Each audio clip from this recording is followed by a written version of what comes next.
Hello friends, स्वागत है आपका आपके पसंदीदा YouTube channel the Neelanchal classes पर। मैं सुभाष शर्मा आज आपके सामने उपस्थित हूं एसएससी जीडी यानी कि कर्मचारी चयन आयोग में सामान्य ड्यूटी हेतु हिंदी विषय पर आधारित प्रश्नोत्तरी लेकर के। और उस प्रश्नोत्तरी का जो पहला प्रश्न है वो अब आप अपने स्क्रीन पर देख पा रहे हैं। पहला प्रश्न कहता है कि विद्वान शब्द का स्त्रीलिंग क्या होगा। जरा ध्यान दीजिएगा, उसने कहा विद्वान शब्द का स्त्रीलिंग यानी कि फेमिनिन वर्ड आपको बताना है कि वो क्या होगा। तो देखिए, मैं आपको बता देता हूं कि विद्वान शब्द का जो स्त्रीलिंग होता है वो होता है विदुषी। क्या होता है? विदुषी। तो आप अपने स्क्रीन पर देख पा रहे होंगे कि जो आपका सी ऑप्शन है वो बिल्कुल सही है। और क्यों सही है? कि विद्वान का विद्वानी कभी नहीं होता। विद्वान का विद्वानों बहुवचन हो सकता है लेकिन वो स्त्रीलिंग नहीं होगा। और विदुषियों जो यानी कि डी ऑप्शन है वो भी बिल्कुल गलत है। तो आपका जो सी ऑप्शन है वो यहां पर बिल्कुल सही है। चलिए हम नंबर 2 की बात करते हैं। नंबर 2 में उसने कहा है कि दांत काटी रोटी होना। मुहावरे का अर्थ बताइए, जरा ध्यान दीजिएगा। दांत काटी रोटी होना, मुहावरे का अर्थ बताना है। क्या बताना है? अर्थ बताना है केवल आपको। ठीक है, देखिए, दांत काटी रोटी होना से तात्पर्य होता है किसी के बीच में बहुत गहरी मित्रता होना। इसे अगर मैं अर्थ से प्रकट करूं तो मैं कहूंगा कि मेरे भाई तथा उसके भाई के बीच में बिल्कुल दांत काटी रोटी है, यानी कि वो एक ही दांत से एक रोटी को काट करके खा लेते हैं, यानी कि उनके बीच में बहुत गहरी मित्रता है। तो हम यहां पर देखेंगे क्या? गहरी मित्रता होना। तो यहां पर जो आपका ऑप्शन है गहरी मित्रता होना, यानी कि जो सी है घनिष्ठ मित्र होना या गहरी मित्रता होना, तो बिल्कुल आपका सी यहां पर जो ऑप्शन है वो बन जाता है, घनिष्ठ मित्र होना। तो आप समझ लीजिएगा कि आपका जो इसमें भी सी ऑप्शन है दूसरे का वो बिल्कुल यहां पर सही है। अब हम थर्ड की बात करते हैं। उसने कहा लौकिक शब्द का आपको विलोम बताना है। जरा ध्यान दीजिएगा कि ये लौकिक का मतलब होता है जो इस लोक का होता है। लौकिक शब्द का क्या उसने पूछा है? विलोम, यानी कि अपोजिट पूछा है। तो लौकिक का जो विलोम होता है वो क्या होता है? अलौकिक होता है। तो अलौकिक आप इसे कर देंगे। तो अब आप अपना ऑप्शन देखिएगा कि अलौकिक जो है वो कौन सा ऑप्शन दिया है। आप देख रहे होंगे कि जो ए ऑप्शन है अलौकिक दिया है वही यहां पर बिल्कुल सही है। आप यदि बी को देखेंगे तो वो इसका पर्यायवाची हो जाता है। सी आध्यात्मिक हो जाता है, अध्यात्म से जुड़ जाता है। और डी भी इस संसार का जो दिया है वो भी इसका पर्यायवाची हो जाता है। तो इसमें बी और डी जो है वो तो लौकिक के पर्यायवाची। अब यहां हमको क्या करना था? इसका विलोम लिखना था। तो लौकिक का विलोम क्या होगा? अलौकिक होगा। तो जो आपका ए ऑप्शन है वो यहां पर बिल्कुल सही है। चलिए हम नंबर 4 की ओर चलते हैं। और जो नंबर 4 प्रश्न है वो कह रहा है नायक शब्द का सही संधि विच्छेद बताइए। जरा ध्यान दीजिएगा, नायक का उसने क्या पूछा है? संधि विच्छेद। देखिए, मैं आपको बता दूं कि जब हम किसी शब्द को तोड़ते हैं तो श्योर है कि वो ही तो वहां पर हमारा संधि विच्छेद कहलाता है। तो देखिए, यहां पर जब नायक को तोड़ेंगे तो आप इसे बोल के देखिए। तो आप बोलेंगे नय धन आय धन अक। जरा ध्यान दीजिएगा, ठीक है। अब हमें किसकी मात्रा चाहिएगी? इसमें आय की मात्रा चाहिएगी। और जब आय की मात्रा चाहिएगी तो ये स्वर संधि में क्या है? अयादि संधि। कौन सी है? अयादि संधि है। और देखिए, अयादि संधि में जब आपको आय लेनी होती है तो आपको करना होता है कि जब आप ए या आई का, ओ या औ का जो मेल है वो किससे कराते हैं? या तो कराते हैं आप ए या आ से, या आप कराते हैं किसी भिन्न स्वर से। तो आप याद रखिएगा कि उस कंडीशन में जो ए है उसमें क्या ध्वनि बन जाती है? आय की। और आई में किसकी बन जाती है? आय की। ए में आई की बनी और आई में किसकी बनी? आय की। और यहां बन जाती है अब की, और यहां क्या बन जाती है आव की। तो अब उसने कहा कि हमें आय की ध्वनि चाहिए, और जब आय की ध्वनि चाहिए तो हमें आई चाहिए। तो देखिए अब जब इसे लेंगे तो न धन अक, और यहां पर जब आप इसका संधि विच्छेद करेंगे तो क्या इसके ऊपर मात्राएं होंगी, नई धन अक जब आप लगा देंगे तो वो आपका हो जाएगा नायक। और इसमें जो आपका ऑप्शन सी दिया गया है नई धन अक, तो वो यहां पर बिल्कुल सही है। तो जो नंबर 4 का सी ऑप्शन है वो बिल्कुल यहां पर सही है। देखिए हम नंबर 5 की ओर बढ़ रहे हैं, और नंबर 5 में जो कहा गया है वो कहा है जड़ शब्द का निम्नलिखित में से विपरीतार्थक आपको बनाना है। देखिए जड़ का विपरीतार्थक, अब जड़ का विपरीत पूछ रहा है, वो विपरीत से मतलब क्या होता है, विपरीत शब्द पूछा है। विपरीत से अर्थ होता है कि उसने विलोम यानी कि अपोजिट पूछा है। और जब जड़ की हम बात करते हैं तो जड़ का जो विपरीत होता है वो होता है चेतन। क्या होता है, चेतन। तो जड़ जो होता है उसे हम यहां पर कहते हैं कि जड़ का उसने ए ऑप्शन दिया जी मूल, तो मूल अगर उसने लिख दिया है तो वो तो इसका पर्यायवाची है। जड़ का जो मूल है वो तो पर्यायवाची है, ठीक है ना। जड़ का मतलब मूल यानी कि रूट, तो ये तो पर्यायवाची हो गया। दूसरा उसने बोला चेतन, हाँ चेतन हमने कहा कि जड़ का विपरीत है, यानी कि इसमें बी ऑप्शन जो है वो सही है।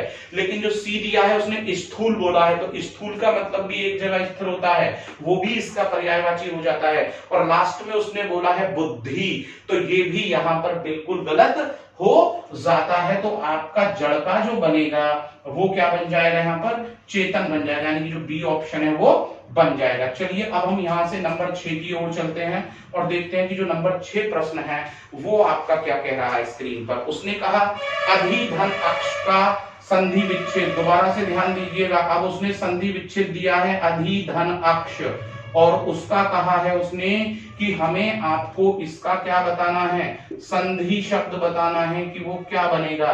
तो पहले हम देखें, यहां पर उसने दिया अधिधन अक्ष, जब हम इसे तोड़ करके देखें तो ये यहां पर अधिधन अक्ष है, तो ये बनता है अध्यक्ष।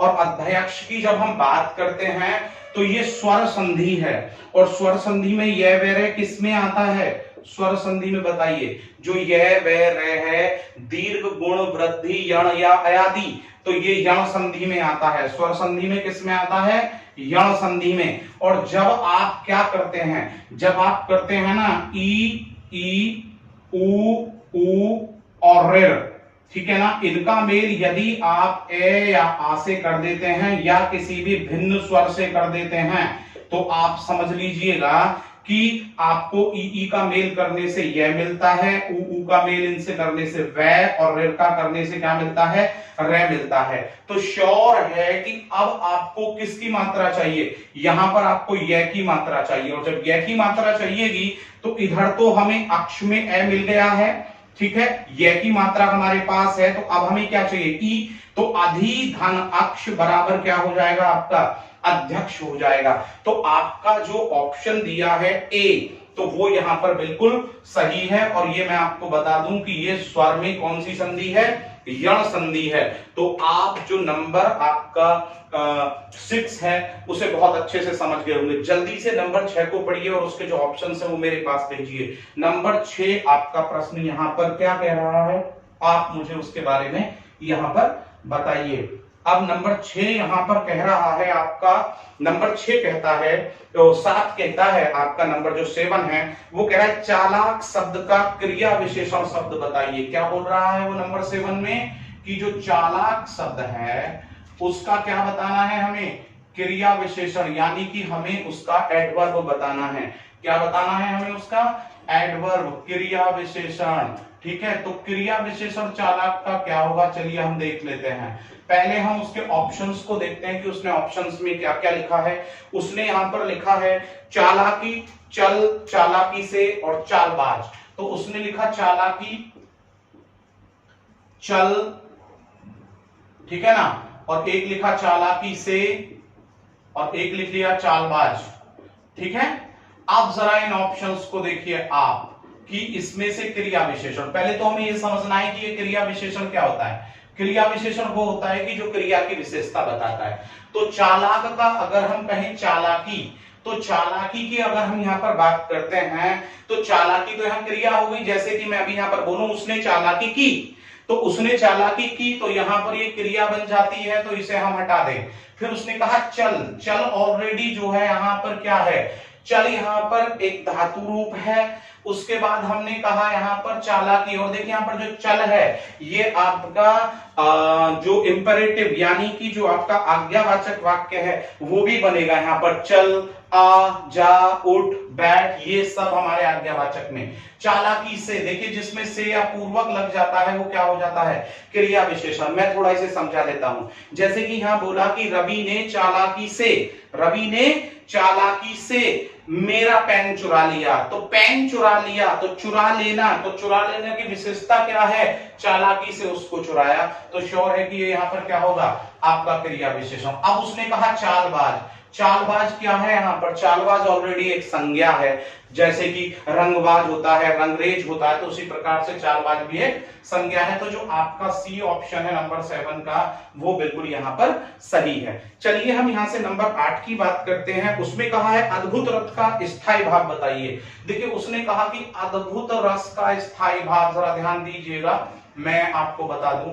अद्भुत रस, देखिए रस का उसने क्या पूछा है, स्थायी भाव। तो पहले मैं आपको बता दूं कि स्थायी भाव क्या होता है। देखिए स्थायी भाव होता है कि मन के अंदर लंबे समय तक टिकने वाले जो भाव होते हैं, जो परमानेंट भाव होते हैं, उन्हें हम क्या कहते हैं, उन्हें हम स्थायी भाव कहते हैं, ठीक है। और इसी में दूसरा होता है संचारी भाव। संचारी भाव क्या होता है कि मन के अंदर जो पल पल बदलने वाले भाव होते हैं वो कहलाते हैं आपके संचारी भाव। स्थायी भाव की संख्या कितनी बताई गई है, 9 बताई गई है। इसी प्रकार से संचारी भाव की संख्या कितनी बताई गई है, 33 बताई गई है। तो रस के अकॉर्डिंग आपके स्थायी भाव हैं और वो कितने हैं, 9 हैं। तो अब उसने कहा कि अद्भुत रस का स्थायी भाव बताइए।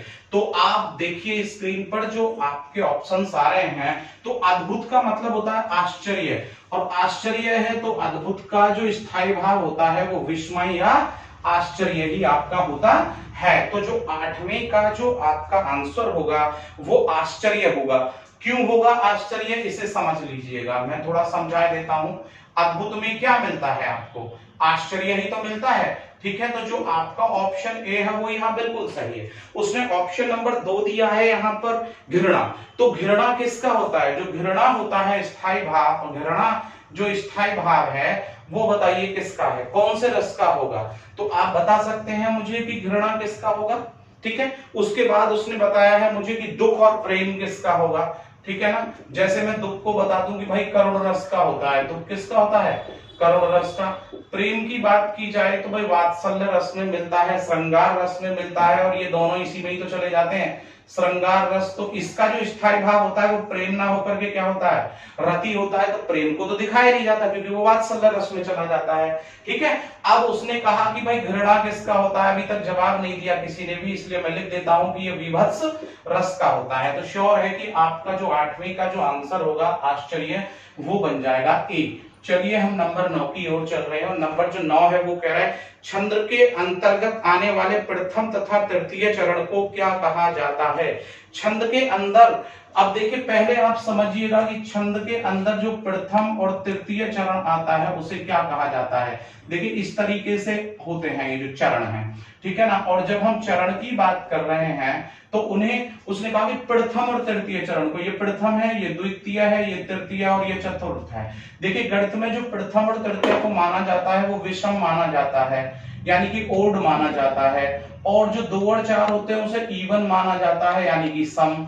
तो अब आप बताइए कि इसका आंसर क्या होना चाहिए। उसने कहा कि पहले और तीसरे चरण को हम क्या कहेंगे, तो पहले और तीसरे चरण को हम कहेंगे विषम चरण। क्या कहेंगे हम उसे, पहले को हम क्या कहेंगे, विषम चरण जो है यहाँ पर हम कहेंगे पहले और तीसरे को। चलिए हम नंबर 10 की बात करते हैं, नंबर 10 की बात करते हैं। और 10 कहता है हाथ शब्द से बनने वाला जो क्रिया शब्द है वो क्या बनेगा। हाथ शब्द से बनने वाला क्रिया शब्द, पहले तो ये समझिए कि हाथ क्या है, हाथ एक संज्ञा है। क्या है, हाथ एक संज्ञा है। और हाथ से जब आप क्रिया शब्द बनाएंगे कोई, तो ये श्योर है कि नाम धातु कहलाएगी, क्योंकि संज्ञा सर्वनाम या विशेषण शब्दों से जो क्रिया बनती है वो नाम धातु क्रिया होती है। तो यहां पर जो बनेगी वो क्या बनेगी, हथियाना। तो आपका जो यहां पर जवाब होगा हाथ शब्द से जो हम क्रिया बना रहे हैं वो क्या बनेगी यहां पर, हथियाना। जैसे कि मैं आपको बताऊं कि मैंने उसका सारा सामान हथिया लिया है, वह मेरा सारा सामान हथियाने जा रहा है, उससे कहो कि वह मेरा सामान ना हथियाए। तो हाथ से जो बना वो क्या हो गया आपका, हथियाना यहां पर हो जाता है। तो 10वें का जो आपका जवाब बनेगा वो बनेगा हथियाना, क्योंकि आपको पता है हाथी ऑलरेडी एक संज्ञा है, हाथों यहां पर हाथ का बहुवचन हो जाता है और एक दिया इनमें से कोई नहीं, इसलिए आपका जो सी ऑप्शन है वो यहां पर क्या हो जाएगा, सही हो जाएगा। ठीक है, चलिए हम नंबर 11 की ओर चलते हैं। और नंबर 11 कह रहा है चितचोर में कौन सा समास है। जरा देखिएगा चितचोर में कौन सा समास है। बहुत अच्छा, यहां पर ये जो पूछा है चितचोर में क्या पूछा उसने, समास का भेद पूछा। ठीक है ना। अब जब समास का वो भेद पूछ रहा है कि कौन सा है, तो उसने ऑप्शंस यहां पर दिए हैं, तत्पुरुष, अव्ययी, कर्मधारय और द्वंद्व। देखिए उसने कहा तत्पुरुष, ठीक है, अव्ययी, कर्मधारय और मुझे एक बार देखना पड़ेगा कि नंबर 4 क्या है। कर्मधारय के साथ उसने बोला कि द्वंद्व। जरा अब आप समझने की कोशिश कीजिएगा। तो द्वंद्व कहता है कि विपरीत शब्दों का युग्म होना चाहिए, तो विपरीत शब्द युग्म नहीं है, हटा दें। अब यहां पर अव्ययी, अव्ययी कहता है कि जहां पर कोई भी अव्यय दिया हो शुरू में, प्रतिदिन हो जाए, यथावत हो जाए, यथाशक्ति हो जाए, प्रतिमास हो जाए, यानी कि पहले एक उपसर्ग के रूप में आना चाहिए, उसके साथ कोई संज्ञा होनी चाहिए तब बने, तो इसमें नहीं है। अब उसने कहा कि कर्मधारय, कर्मधारय कहता है कि जो विशेषता बताने वाला हो उसे हम कहते हैं कर्मधारय, यानी कि संज्ञा की विशेषता बताए।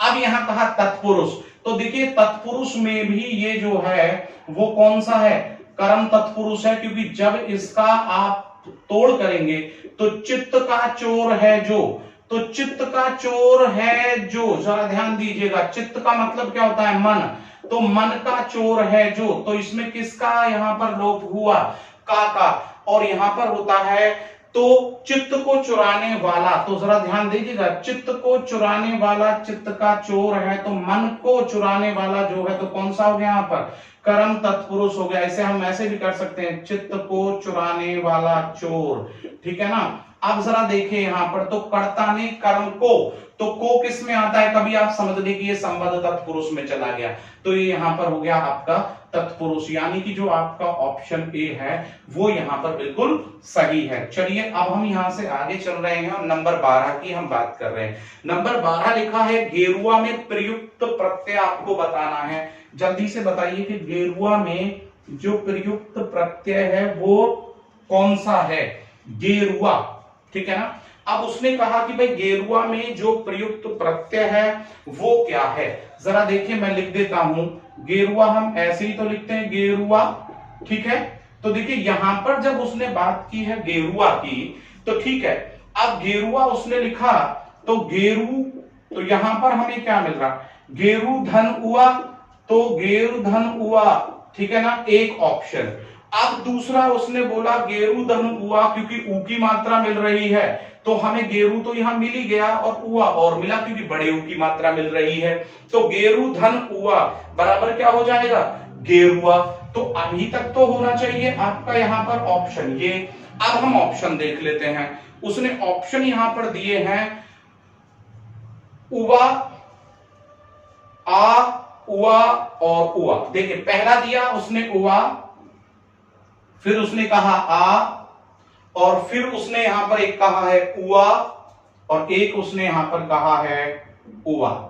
अब देखिए हमने कहा कि अभी तक वही था, तो देखिए उआ तो यहां आ ही नहीं सकता, क्योंकि जब बाद में वहां नहीं है तो नहीं आएगा। गेरु धन आ, जब आप इसका संधि विच्छेद करेंगे तो गेरु धन उआ बनेगा, तो आ भी नहीं, बड़ा ऊ इधर आएगा नहीं, क्योंकि उआ बोला जा रहा है, तो ह्रस्व स्वर है, तो आपका ऑप्शन यहां पर क्या हो जाएगा, जो आपका डी ऑप्शन है वो यहां पर नंबर 12 में बिल्कुल सही हो जाएगा। चलिए अब हम यहां से आगे बढ़ते हैं और हम यहां से आगे जो जा रहे हैं वो नंबर 13 यानी कि जो 13वें नंबर का प्रश्न है उस पर हम यहाँ पर चर्चा कर लेते हैं। ठीक है, अब देखिए जो 13वां प्रश्न है वो आपका क्या कह रहा है और उसका क्या आपका विकल्प है, आपके अकॉर्डिंग, आपके अनुसार आप उसका कौन सा विकल्प ले रहे हैं, तो प्लीज आप जल्दी से उसे लिखिए। यहाँ पर 13वें की हम बात कर रहे हैं। 13वां प्रश्न आपसे कह रहा है यहाँ पर निम्नलिखित शब्दों में कपट हेतु पर्यायवाची शब्द बताना है। कपट हेतु,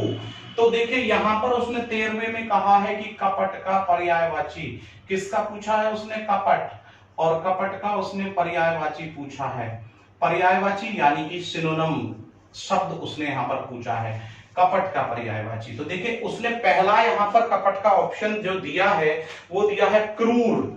तो देखिए कपट का और क्रूर का कोई दूर दूर तक लेना नहीं है। क्रूर का मतलब होता है क्रूअल, क्रूअल का मतलब होता है निर्दयी।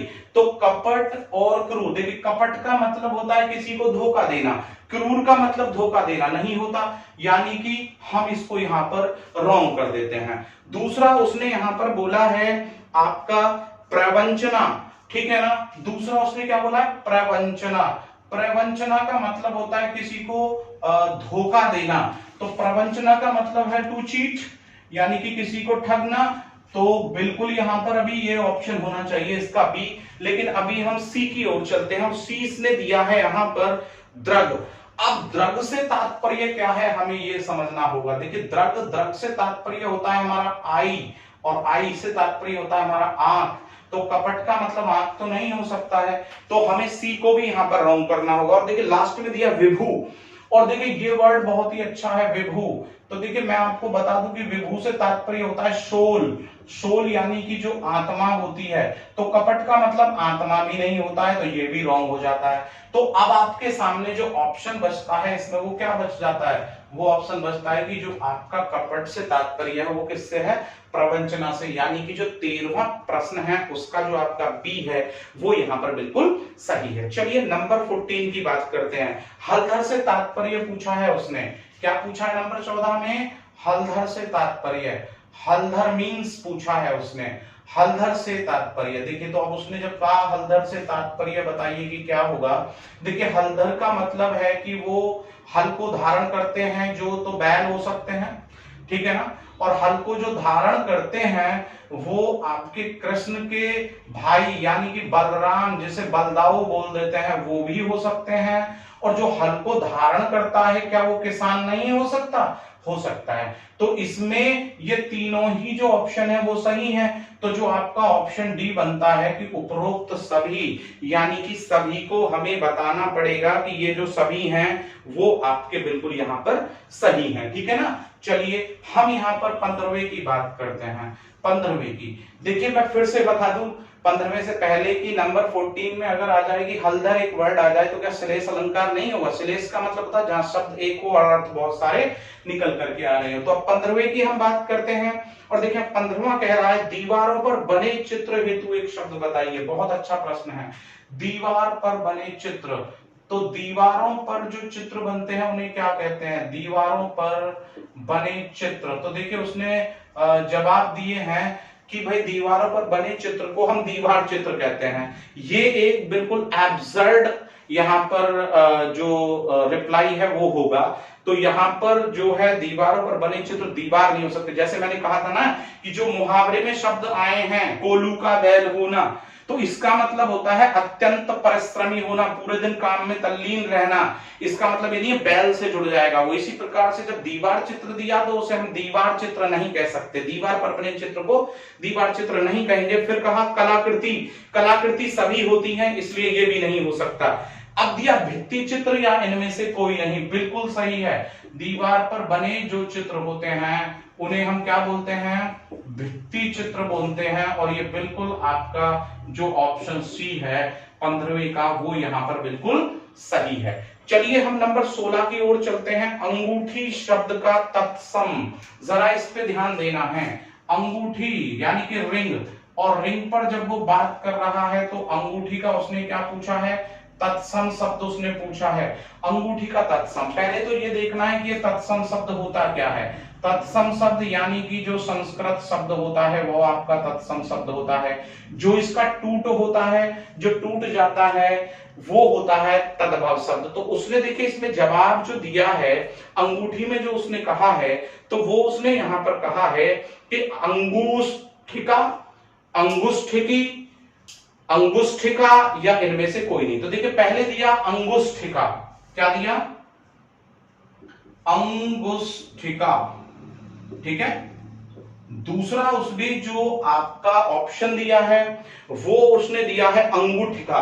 बिल्कुल गलत है, क्योंकि यहां पर देखिए उसने ये बदल ही दिया है। और अंगूठिका देखिए यहां पर अंक की बिंदी आ चुकी है और वहां चंद्र बिंदु है, तो इसे हम गलत कर देते हैं। दूसरा उसने यहां पर बोला है अंगुष्ठिकी। देखिए फिर वहां पर वही बात है, अंगुष्ठिकी, अंगुष्ठिकी, ठीक है ना। ये भी यहां पर गलत हो जाएगा, क्यों, क्योंकि फिर से हम यहां पर देख रहे हैं अनुस्वार। उसके बाद उसने बोला है इनमें से कोई नहीं। तो श्योर है कि जो अंगुष्ठिका है यानी कि जो ए ऑप्शन है 16वें का, वो बिल्कुल सही है, क्योंकि इनमें से कोई नहीं भी यहां पर गलत है। तो 16वें में आप समझ गए होंगे कि जो आपका ऑप्शन कौन सा है, जो ए है, वो यहां पर बिल्कुल सही है। चलिए अब हम जल्दी से बात करते हैं यहां पर 17वें प्रश्न की, और देखते हैं कि जो आपका 17वां यानी कि 17th जो यहां पर क्वेश्चन है आपके एसएससी जीडी से संबंधित, वो यहां पर आपका क्या कह रहा है। तो हम 17वें प्रश्न पर चर्चा करने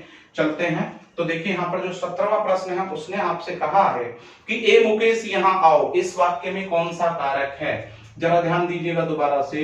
उसने कहा ए मुकेश यहां आओ, दोबारा से देखिए, ए मुकेश यहां आओ, और इसमें उसने क्या पूछा है, कारक यहां आओ, ठीक है ना। अब उसने कहा यहां पर, दोबारा से ध्यान दीजिएगा 17वें प्रश्न पर, उसने कहा कि ए मुकेश यहां आओ। तो जरा देखिए यहां पर ये वाला उसने कहा कि ये कौन सा कारक है। तो पहले तो मुझे ये बताइए कि जब हम बोल रहे हैं कि ए मुकेश, तो हम किसी को क्या कर रहे हैं, किसी को पुकार रहे हैं, और पुकार रहे हैं तो हम क्या कर रहे हैं, संबोधन कर रहे हैं ना उसका। ए मुकेश यहां आओ, तो संबोधन कारक इसके अंदर दिया है। और ये जो यहां पर दिया है ना, ये वाला जो दिया है, इसे आप कारक मत समझिएगा, क्योंकि जो इसमें कारक है वो तो ये बताता है ए ओ आर, अरे, ये कारक होते हैं। अगर हम इस चिन्ह की बात यहां पर करेंगे तो कौन सा हो जाएगा यहां पर ये विस्मयादि बोधक चिन्ह हो जाता है, एक्सक्लेमेटरी साइन हो जाता है, ठीक है ना। तो आप समझ गए होंगे कि यहां पर क्या है, ये ए मुकेश यहां पर आओ, तो यहां पर ये है अब आपका ए जो है वो क्या है, संबोधन कारक है। तो देखिए इसमें कौन सा दिया हुआ है यहां पर, तो देखते हैं कि संबोधन कारक ए है, अधिकरण कारक में तो मेपे पर आता है, ठीक है ना। और देखिए इसके सी ऑप्शन में केवल कारक लिखा है। जब सी ऑप्शन में कारक लिखा है तो ऑलरेडी गलत है, क्योंकि हमें यही नहीं पता कि जब कारक है तो वो कौन सा कारक है। तो ये बिल्कुल यहां पर आपका जो है वो गलत हो जाता है। और देखिए जो डी है यहां पर, तो डी आपका क्या है, कर्ता कारक, और कर्ता कारक में को आता है। तो कर्ता में मैंने क्या बताया, ने आता है, सॉरी को नहीं, कर्ता में ने आता है, तो ये यहां पर नहीं होता है। दूसरा उसने यहां पर कहा अधिकरण कारक, तो अधिकरण में तो क्या आता है आपका, अधिकरण में मैं पे पर आता है ना, मैं पे या पर आता है, तो इसमें इनमें से भी कोई नहीं है, तो हम इसे भी गलत करें। थर्ड में उसने केवल कारक दिया है, तो कारक का हमें यही नहीं पता कि कौन सा है, हटा देंगे। अब केवल लास्ट यहां पर बचता है ए संबोधन कारक। देखिए तो यहां पर जब ए बचता है संबोधन कारक, तो संबोधन में क्या आता है, हे अरे भो, इस तरीके से आता है ना, हे आता है, अरे आता है, ओ आता है, ये सब आते हैं। तो इसमें दिया है ए आता है, तो ये आपने ए लिया, तो अब कौन सा हो गया आपका यहाँ पर 17वें का जो ए है वो यहाँ पर सही है। चलिए हम 18वें प्रश्न को देखते हैं कि 18वां जो प्रश्न है वो आपका कह रहा है, निम्नलिखित शब्दों में से उत्तम पुरुष बहुवचन।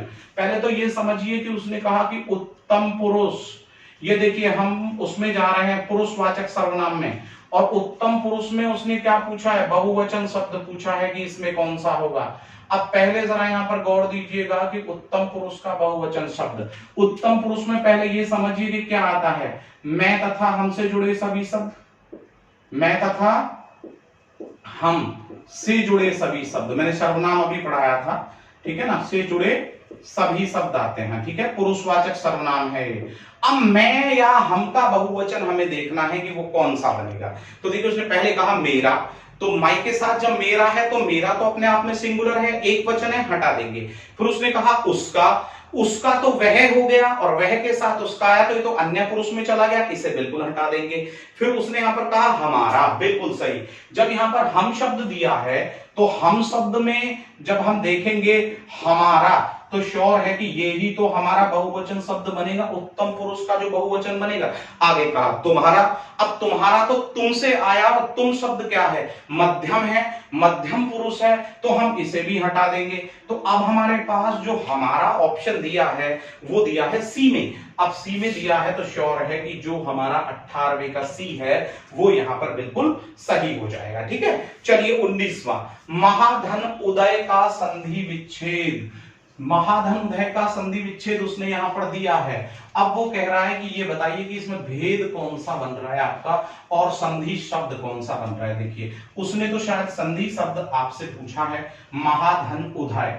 अब देखिए यहां पर जब उसने कहा कि महाधन उदय को देखना है तो महा यानी कि आ आया और उधर ऊ आया, यानी कि भिन्न स्वर आ गया, तो किसकी ध्वनि निकलेगी। अब जरा देखिए ए ओ अर की मात्रा किसमें निकल करके आती है। मैं देखता हूं 19वां कहता है महाधन उदय, ठीक है, महाधन उदय।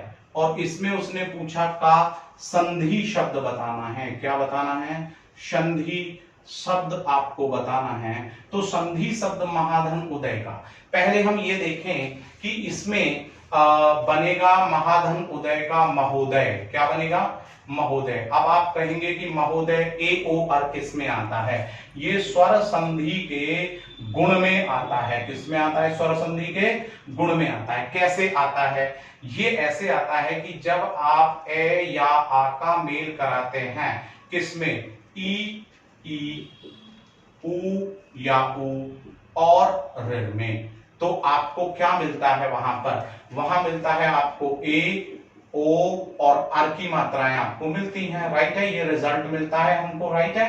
तो अब जरा देखिए हमने कहा जब ए आ का मेल कराएंगे आप किससे, ऊ और ऊ से, तो बराबर किसकी मात्रा मिलेगी, ओ की, और वो क्या बन जाएगी, स्वर संधि में गुण संधि। तो आप देखिए महा में आ मिल गया हमको और इधर क्या मिला, उदय, ऊ मिल गया, बराबर किसकी मात्रा मिलनी चाहिए, ओ की, तो हमें मिल गई। तो महाधन उदय बराबर क्या हो जाएगा, महोदय हो जाएगा। तो आपका जो 19वें में ए ऑप्शन दिया है, क्या दिया है, ए ऑप्शन दिया है, वो बिल्कुल सही है। और देखिए अगर आप डी को देखेंगे तो डी ऑप्शन में औ की मात्रा दी है, जो कि बिल्कुल ही यहां पर गलत है, क्योंकि औ की मात्रा हमको प्राप्त नहीं होती है, ठीक है।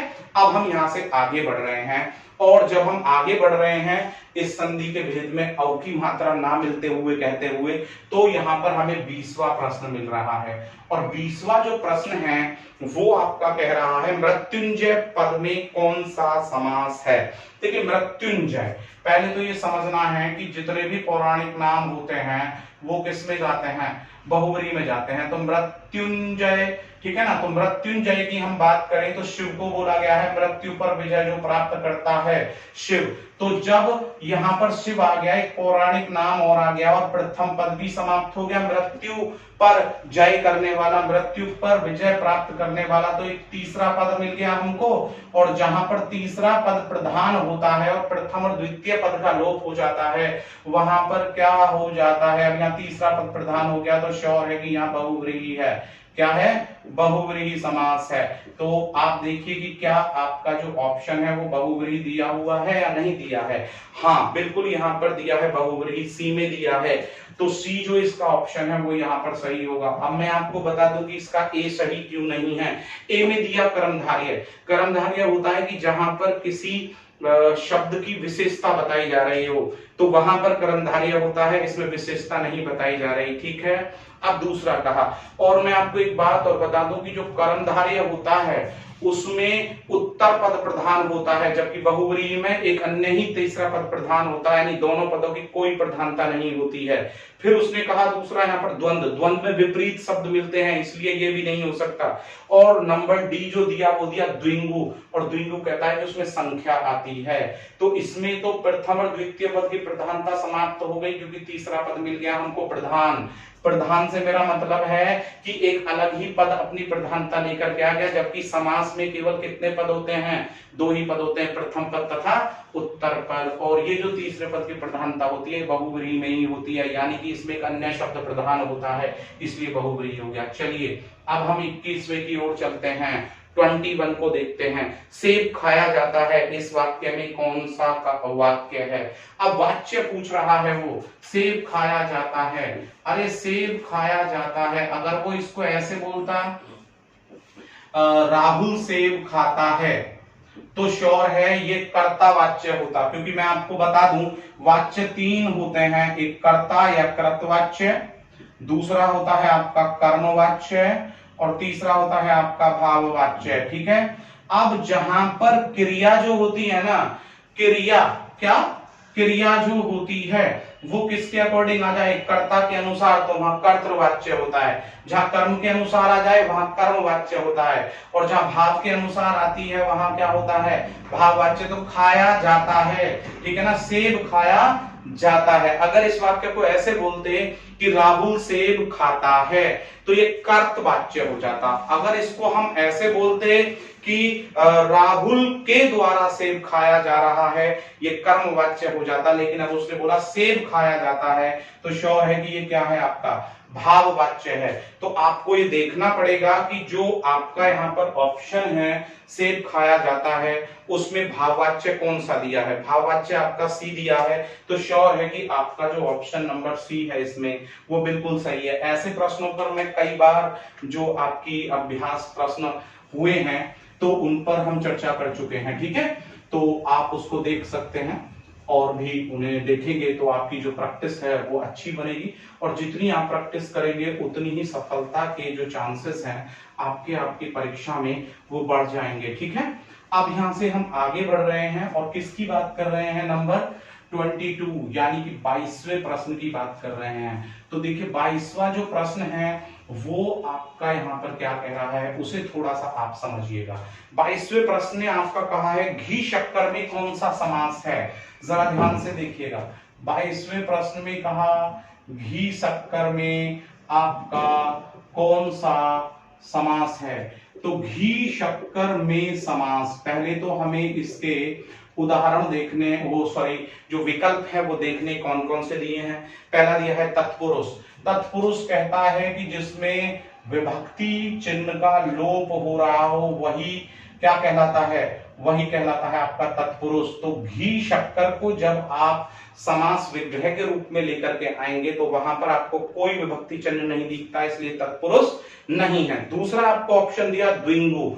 द्विंगु समास आपका कहता है कि उसमें एक संख्या दी गई होती है, तो इसमें कहीं कोई संख्या नहीं दी गई है, इसलिए आपका जो बी है वो भी गलत हो जाता है। सी कहता है द्वंद्व। हाँ, द्वंद्व में आपके में कहा जाता है कि भाई उसमें अपोजिट शब्दों का इस्तेमाल किया जाता है। तो घी और शक्कर, ऊंच नीच, घास फूस, इस तरीके से जो माँ बाप, ठीक है ना, और इसी प्रकार से हम कहें पाप पुण्य, धर्म अधर्म, तो ये सब एक दूसरे के विरोध में है, जैसे कि घी और शक्कर है। ठीक है, तो ये यहां पर द्वंद्व होगा। उसके बाद एक ऑप्शन और दिया बहुव्रीहि। बहुव्रीहि के बारे में मैंने कहा था कि तीसरा पद प्रधान होता है, अभी हमने समझाया था। और दूसरी बात हमने ये कही थी कि इसमें देवी और देवताओं के ज्यादातर पौराणिक नाम जो है वो आते हैं, तो इसलिए यहां पर जो आपका ऑप्शन है वो क्या हो गया? वो हो गया द्वंद्व। ठीक है, तो द्वंद्व आपका कौन सा दिया हुआ है आप बताइए? द्वंद्व आपके इसमें दिया गया है क्या कह देते हैं? सी। तो सी ऑप्शन जो है वो आपका यहां पर सही है। चलिए 23 को देखते हैं। 23 ने कहा हिंदी हमारी राष्ट्रभाषा है, वाक्य का कौन सा भेद है? हिंदी हमारी राष्ट्रभाषा है, वाक्य का भेद पूछ रहा है। पहला तो कहा विधानवाचक, इसे हम पॉजिटिव वाक्य भी बोल देते हैं। क्या बोल देते हैं? पॉजिटिव वाक्य भी बोल देते हैं, राइट है। अब दूसरा उसने कहा है इच्छावाचक, जिसे हम ऑप्टेटिव बोल देते हैं। क्या बोल देते हैं इच्छावाचक को? ऑप्टेटिव यानी कि जिसमें अच्छी या बुरी इच्छा को दर्शाया जाता है। सी उसने कहा है आपका आज्ञावाचक, आज्ञावाचक यानी कि जिसमें आदेश दिए जाते हो जिस वाक्य में, ठीक है, तो इसे हम इंपरेटिव बोलते हैं, राइट है। और देखिए लास्ट में उसने यहां पर बोला है कि ये संकेतवाचक तो नहीं, हिंदी हमारी राष्ट्रभाषा है, तो संकेतवाचक क्या होता है, डेमोन्स्ट्रेटिव होता है, जिसमें संकेत किया जाता है, डेमोन्स्ट्रेटिव, ठीक है ना। अब आप बताइए कि उसने कहा कि बताइए इनमें से कौन सा हिंदी हमारी राष्ट्रभाषा है। कोई इच्छा नहीं है हिंदी हमारी राष्ट्रभाषा है, हिंदी हमारी राष्ट्रभाषा है, कोई आज्ञा नहीं दी गई, हिंदी हमारी राष्ट्रभाषा है, कोई संकेत नहीं दिया गया, तो ये क्या है आपका एफर्मेटिव, विधानवाचक यानी कि पॉजिटिव। तो श्योर है कि जो आपका 23 का जो आंसर है वो क्या बनेगा, वो आपका बन जाएगा विधानवाचक। अब हम यहां से आगे चल रहे हैं और हम यहां से आगे चल रहे हैं तो 24 की ओर। देखिए 24 बड़ा अच्छा यहाँ पर प्रश्न है, प्रिय का बहुवचन रूप बताइए। क्या पूछा है उसने 24वें में कि जो प्रिय शब्द दिया है उसका बहुवचन, ठीक है ना। अब देखिएगा इस प्रश्न पर जरा आप ऑप्शन देखिएगा। उसने पहला ऑप्शन दिया है प्रियजन, दूसरा प्रिया, फिर प्रिया। तो देखिए हमें पहले दिया प्रियजन, मैं इसके ऑप्शन लिखना चाहूंगा, प्रियजन, फिर दिया हमारा प्रिया, और फिर हमारा जो सी ऑप्शन दिया वो दिया प्रिया, और इसके बाद जो आपका ऑप्शन दिया है वो दिया है प्रीति। तो जरा पहले तो आप एक बात देखिएगा यहां पर कि जब उसने इन पर चर्चा की है तो उसने कहा है कि आपको प्रिय शब्द का बहुवचन बनाना है, ठीक है ना। तो पहले तो आप ये बताइए कि बहुवचन क्या होता है, जो दो या दो से अधिक का बोध कराता है। तो प्रिय का प्रिया अगर हम बोले तो प्रिय तो है हमारा पुरुषवाचक, तो प्रिया हो गया हमारा स्त्रीवाचक, तो श्योर है कि यहाँ पर ये बहुवचन नहीं है, ये स्त्रीवाचक है। प्रिया कोई शब्द नहीं होता है, प्रीति शब्द होता है, प्रीति का मतलब होता है प्रेम या स्नेह, प्रेम या स्नेह, तो ये बहुवचन नहीं है, तो प्रिय का क्या बनेगा, प्रियजन बनेगा। तो जो आपका ऑप्शन ए है वो यहां पर बन जाएगा, ठीक है। अब यहां से हम आगे बढ़ रहे हैं। अब उसने यहां पर बोला है भारती का पर्यायवाची शब्द बताइए। बहुत अच्छा प्रश्न, भारती का पर्यायवाची, किसका पर्यायवाची, भारती। तो देखिए उसने क्या बोला है, भारती का पर्यायवाची यानी कि जो सिनोनिम है वो बोला है उसने भारती के पर्यायवाची को। पहला ऑप्शन उसने दिया है सरल, सरस्वती और विकार, ललाट। तो पहले उसने बोला ललाट, फिर बोला सरल, फिर बोला सरस्वती, और लास्ट में जो आपका यहां पर बोला है वो बोला है विकार, ठीक है। आप जरा इन पर गौर देना है आपको, ठीक है। तो पहले तो देखिए आप देखिए भारती का पर्यायवाची उसने यहां पर पूछा है, सिनोनिम पूछा है, तो भारती का पर्यायवाची विकार यानी कि डिफेक्ट तो हो ही नहीं सकता। भारती का पर्यायवाची विकार या डिफेक्ट नहीं हो सकता। भारती का पर्यायवाची सरल भी, इजी भी नहीं हो सकता। और ललाट का मस्तक होता है, ललाट का क्या होता है, मस्तक, ठीक है ना, फोरहेड भी नहीं हो सकता। तो भारती किसको बोला गया है पुराणों में, सरस्वती मां को बोला गया है। तो श्योर है कि वीणा वादनी यानी कि सरस्वती, यहां पर जो आपका सी ऑप्शन है वही माना जाएगा। तो प्रिय विद्यार्थियों, आपने आज की जो ये कक्षा है इसके जो 25 प्रश्न हैं और वो अलग अलग अध्याय से पूछे गए, इनको आपने ध्यानपूर्वक समझा होगा, ताकि आप इन्हें समझते हुए अपना जो प्रश्न पत्र आपको मिलने वाला है एसएससी जीडी से संबंधित उसे अच्छे से कर सकें। मैं आशा करता हूं कि आप हमारे चैनल को लाइक, सब्सक्राइब, शेयर और इस पर कमेंट करना नहीं भूलेंगे, ताकि हमारा उत्साहवर्धन होता रहे। मैं जल्द ही आपके सामने एक नई कक्षा लेकर के उपस्थित होऊंगा। तब तक के लिए जय हिंद।